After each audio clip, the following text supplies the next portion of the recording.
교재 45페이지입니다. 교재 45페이지 제가 읽겠습니다. 안식일 다음 날 새벽에 막달라 마리아와 다른 마리아가 무덤을 보려고 찾아갔다가 무덤이 빈 것을 발견합니다. 이에 천사들은 예수님의 부활을 여인들에게 알려줍니다. 여인들이 제자들에게 이 사실을 알리려고 가던 중 부활하신 예수님을 만나게 됩니다. 경비병들은 이 일을 대제사장들에게 알렸지만 대제사장과 장로들은 군인들에게 돈을 주며 제자들이 시체를 도둑질했다고 잘못된 소문을 내게 합니다. 예수님은 갈릴리에서 제자들을 만나시고 모든 민족을 제자로 삼아 세례를 베풀고 분부한 모든 것을 가르쳐 지키게 할 것을 명하십니다. 아멘. 네, 한 주의 시작이 되었습니다. 우리 하나님께서 지난 한 주 우리 신실하게 돌보셨듯 이번 한 주도 신실하게 돌보아 주실 줄 믿습니다. 오늘 우리가 읽은 본문 이야기에는 예수님의 부활에 대한 이야기가 담겨 있습니다. 그리고 우리가 한 달여간 살펴본 마태복음의 말씀, 마지막 말씀이 기록되어 있습니다. 마태복음 1장 1절에는 이렇게 기록되어 있지요. 아브라함과 다윗의 자손 예수 그리스도의 계보라 라는 출생의 근원을 밝히면서 시작을 합니다. 그렇게 출생의 근원을 밝히면서 시작하는 마태복음의 대서사시가 오늘 본문 말씀을 통해 예수 그리스도의 부활이라고 하는 새로운 생명 이야기로 마무리되게 됩니다. 우리가 위인전과 같은 이야기를 한 사람의 이야기를 듣거나 읽거나 보거나 하게 될 때 모든 이야기는 그 사람의 출생으로부터 시작해서 그 사람의 죽음으로 이야기가 마무리되는데 우리가 한 달여간 살펴본 우리 예수님의 생애는 예수님의 출생으로부터 시작해서 예수님의 부활로, 그러니까 생명에서 죽음으로 끝나는 이야기가 아니라 생명에서 생명으로 이어지는 이야기라고 하겠습니다. 이 예수 그리스도의 부활의 생명력이 여기에 있는 우리 모두에게, 우리의 모두의 삶에 영향을 미치기를 주님의 이름으로 축복합니다. 우리 먼저 본문 1절과 2절의 말씀을 살펴보겠습니다. 본문 1절을 우리 함께 읽겠습니다. 시작. 안식일이 다 지나고 안식 후 첫날이 되려는 새벽에 막달라 마리아와 다른 마리아가 무덤을 보려고 갔더니. 아멘. 오늘 본문에 기록된 바 예수님께서 다시 살아나셨다라는 그 사건의 최초의 목격자, 증인으로 막달라 마리아와 또 다른 마리아, 그러니까 두 명의 마리아가 등장을 합니다. 예수의 부활을 가장 먼저 목격한 사람은 예수님의 수제자였던 베드로도 아니고 예수님의 시신을 수습했던 아리마대 사람 요셉도 아니고 막달라 마리아와 그리고 또 다른 마리아다라고 본문은 분명하게 우리에게 알려주고 있습니다. 치열한 법적 공방이 예상되는 어떤 일에 우리가 휘말렸다라고 가정을 한번 해보겠습니다. 그리고 피고인으로서 우리의 입장을 분명하게 해줄 증인을 딱 한 사람만 세울 수가 있는데, 만약에 여러분들이 이런 상황에 처해 있다라고 한다면 그 증언대에 증인을 누구를 채택을 해서 세우시겠습니까? 제가 보기를 하나 드리겠습니다. 1번 동네 건달, 2번 8살짜리 어린이, 3번 동네 아낙네, 4번 법조계 권위자. 네, 치열한 법적 공방을 다투고 있는 상황 속에서 그 상황을 뒤엎을 수 있는, 나의 결백을 증명해낼 수 있는 증인을 한 사람 세울 수 있는데 나는 누구를 세울 것인가? 1번 동네 건달, 2번 8살 어린이, 3번 동네 아낙네, 4번 법조계 권위자. 까딱 잘못하면 원고로부터 모든 혐의를 뒤집었을 수도 있는 상황에서 결정적 증인을 한 사람 꼽아야 하는데 앞선 보기 중에서 누구를 선택해야 가장 유리할까 하는 질문입니다. 우리가 상식적으로 생각해 보자면 1번보다는 2번이 낫고 2번보다는 3번이 낫고 3번보다는 4번이 낫겠다라고 생각해 볼 수 있겠습니다. 그러니까 말의 신뢰도가 떨어지는 거짓과 폭력을 일삼는 동네 건달을 증언대에 세우기보다는 그래도 말에 권위가 있고 신뢰도가 높은 법조계 권위자를 세우는 것이 유리하겠다라고 하는 것이죠. 예수의 부활에 대한 논쟁이 오늘 일어났습니다. 오늘 본문은 그 예수의 부활의 사건을 놓고 그 논쟁 가운데서 예수의 부활을 증언하는 증인으로 2명의 여인을 세웁니다. 지금이야, 오늘날이야 여권이 많이 신장되어서 남성이나 여성이나 법정 앞에서 크게 차이가 없겠지만, 성경이 쓰여질 이때 당시만 해도 여권은 아주 좋지 않은 상황이었습니다. 그래서 여성들이 법정에서 증언하는 그 모든 증언들은 법적으로 효력이 없는 상태였습니다. 기독교 신앙에 있어서 가장 중요한 것이 무엇인가 라고 꼽는다면 먼저는 십자가이고 그 다음은 부활이라고 하겠습니다. 그래서 오늘 본문에는 이 부활에 대한 논쟁이 일어났는데, 성경에서는 누구를 그 증언대에 세우고 있는가 하면 유력한 법조계 권위자가 아니라 법적 효력이 전혀 없는, 증언으로서 효력이 전혀 없는 막달라 마리아, 그리고 또 다른 마리아라고 하는 여자를 그 증언대에 세우고 있다라고 하는 것입니다. 이후 본문 11절부터 14절까지는 예수의 부활에 대한 새로운 증언이 등장합니다. 우리 함께 13절의 말씀을 살펴보겠습니다. 13절의 말씀 함께 읽겠습니다. 시작. 이르되 너희는 말하기를 그의 제자들이 밤에 와서 우리가 잘 때에 그를 도둑질하여 갔다 하라. 네, 예수의 부활에 대한 또 다른 증언 하나는 대제사장들이 경비병들을 매수해서 제자들이 예수의 시선을 훔쳐간 것이다 라고 하는 증언입니다. 앞서 있었던 증언은 예수님께서 무덤에서 다시 살아나셨다라고 하는 2 여인의 증언이고, 이후에 나오는 증언은 예수님께서 살아나신 것이 아니라 그의 제자들이 밤중에 찾아와서 그 시신을 도둑질해 갔다라고 하는 증언입니다.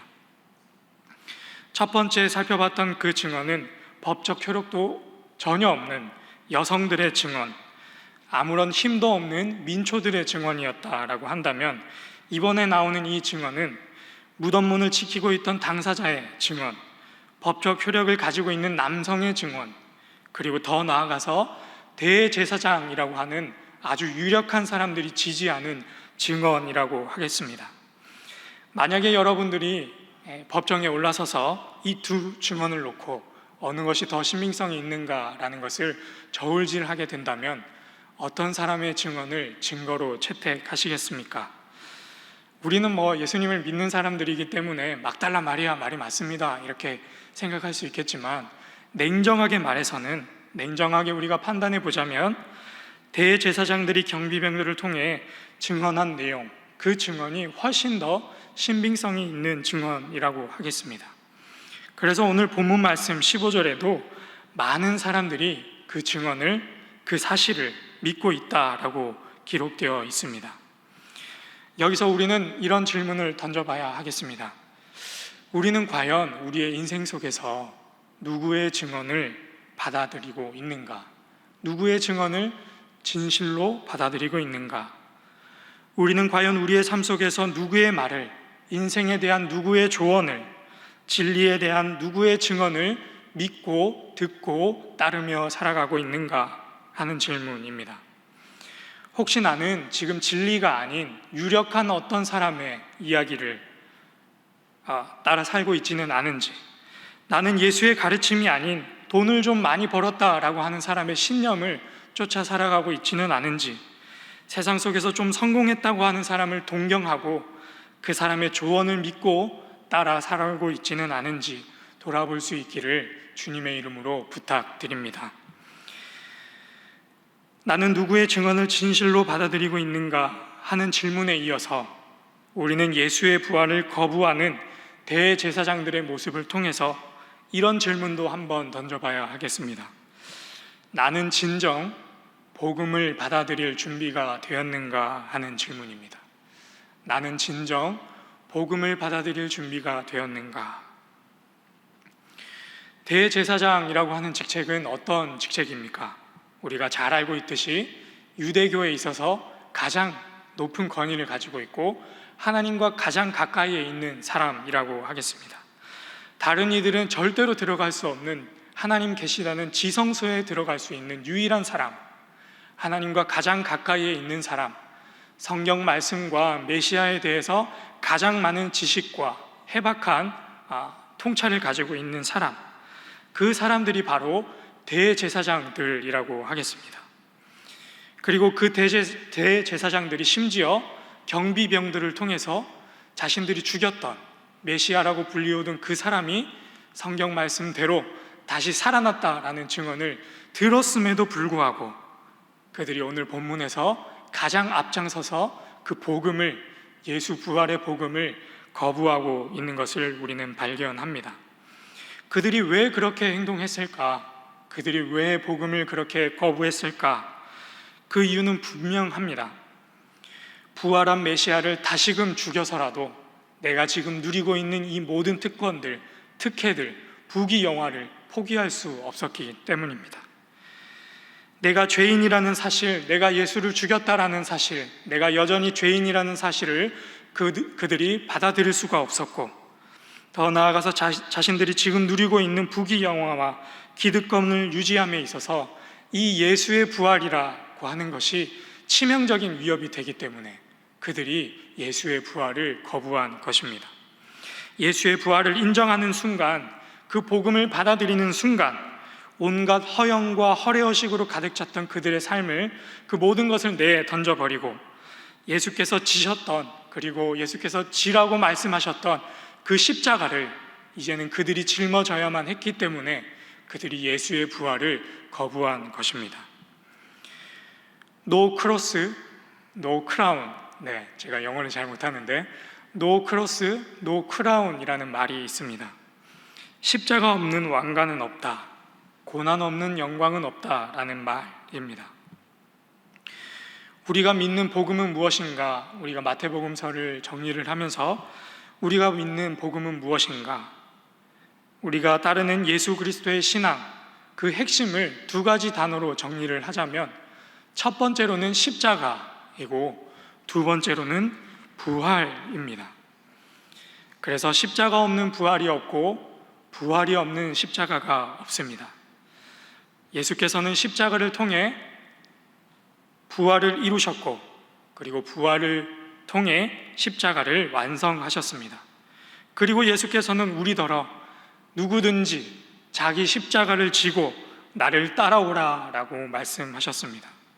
그래서 오늘 우리는 이 대제사장들의 모습을 통해 우리는 과연 복음을 받아들일 준비가 되어 있는가? 우리는 과연 정말 이 십자가와 그리고 부활이라고 하는 이 복음을 받아들였는가 하는 질문을 해봐야 하겠습니다. 우리는 이 복음의 십자가를 짊어질 각오가 되었는가 하는 질문. 우리가 그냥 십자가라고 하면 너무 추상적으로 받아들일 수 있기 때문에 제가 십자가라는 것을 이렇게 한번 풀어봤습니다. 십자가는 이런 것입니다. 직장에서 손해볼 것을 알면서도 불의를 저지르지 않는 것, 그래서 결국 승진하지 못하는 것, 이것이 십자가입니다. 자녀들을 주일에도 성적을 위해 학원에 보내야 하는데 학원 보내지 않고 교회에서 예배와 교제를 나누게 하는 것, 그래서 그 자녀들이 결국에는 점수가 떨어져서 원하는 대학에 들어가지 못하는 것, 이것이 십자가입니다. 인생의 성공 가도가 눈앞에 보이는데 그 길이 하나님 싫어하시는 길이기 때문에 단번에 포기하고 돌아서는 것, 그래서 어떻게 보면 세상 가운데 실패자로 낙인 찍히는 것, 이것이 십자가입니다. 나를 높이지 않고 내 이름을 새기지 않고 주께 영광 돌리고 다른 이를 높이고 세워줬더니 결국 나는 잊혀지고 외면당하는 것, 이것이 십자가입니다. 내 먹을 것도 없어 굶주리고 있지만 옆에 있는 다른 사람을 배불리는 것, 그래서 나는 결국 끝까지 배고픈 것, 이것이 바로 예수님께서 우리에게 말씀해 주셨던 복음의 십자가입니다. 떨어지고야 마는 것, 실패하고야 마는 것, 잊혀지고야 마는 것, 이것이 예수님께서 우리에게 보여주신 십자가입니다. 우리가 다니엘서 예전에 한번 살펴봤죠. 자신의 신앙을 끝까지 지키고자 사자굴에 던져진 다니엘이 살아나온 이야기, 우리가 잘 알고 있는 이야기입니다. 그런데 우리가 교회사를 잘 살펴보면 예수님을 믿기 때문에 사자굴에 들어갔다가 구원받은 사람들도 많지만, 예수님을 믿기 때문에 그 신앙을 포기할 수 없어서 끝까지 그 신앙을 지키고 고수하다가 결국에는 군병들에게 잡혀가서 콜로세움이라고 하는 큰 경기장 한가운데에 묶여있는 채로 굶주린 사자의 밥이 된 수많은 순교자의 피가 더 많다라는 사실을 우리는 기억해야 하겠습니다. 십자가는 이런 것입니다. 죽기를 각오하고 그 길을 걸어가는 것이 십자가입니다. 그리고 주님 약속하신 그 십자가 뒤의 영광의 모습은 주님 손에 의탁하는 것, 그 영광의 모습이 구원이 되었든 아니면 순교가 되었든 주님 쓰시고자 하는 대로 맡기는 것, 이것이 복음의 완성이라고 하겠습니다. 그 복음을 완성하신 그 예수님께서 오늘 우리에게 이렇게 말씀하십니다. 우리 함께 19절, 20절의 말씀을 함께 읽겠습니다. 19절과 20절의 말씀 시작. 그러므로 너희는 가서 모든 민족을 제자로 삼아 아버지와 아들과 성령의 이름으로 세례를 베풀고 내가 너희에게 분부한 모든 것을 가르쳐 지키게 하라. 볼지어다 내가 세상 끝날까지 너희와 항상 함께 있으리라. 아멘. 예수님께서 그 십자가를 우리더러 지고 가시라. 그리고 모든 민족에게 그것을 전하고 제자로 삼아 가르쳐 지키게 하라라고 말씀하십니다. 우리 사랑하는 신이는 모든 성도 여러분, 우리가 이 마태복음을 마감하면서 십자가와 부활, 이것을 꼭 기억하시고 우리의 삶에서 그것을 살아내시고 또한 증거하시는 우리 모두가 될 수 있기를 주님의 이름으로 축복합니다. 우리 이 시간 세 가지 기도 제목을 놓고 함께 기도하겠습니다. 첫 번째로, 주님, 주의 복음을 분별할 수 있는 능력을 우리에게 더하여 주십시오. 주님, 주의 복음을 분별할 수 있는 능력을 우리에게 더하여 주십시오. 두 번째로는, 주님, 그 복음을 받아들일 수 있는 용기를 우리에게 허락해 주십시오. 주님, 그 복음을 받아들일 수 있는 용기를 우리에게 허락해 주십시오. 그리고 세 번째로는, 주님, 그 복음을 살아내고 증거하는 우리 모두가 되게 하여 주십시오. 주님, 우리가 그 복음을 살아내고 증거하는 우리 모두가 되게 하여 주십시오. 이 세 가지 기도 제목을 놓고 우리 함께 합심해서 기도하겠습니다. 주여 믿습니다. 주여 믿습니다. 주여 믿습니다.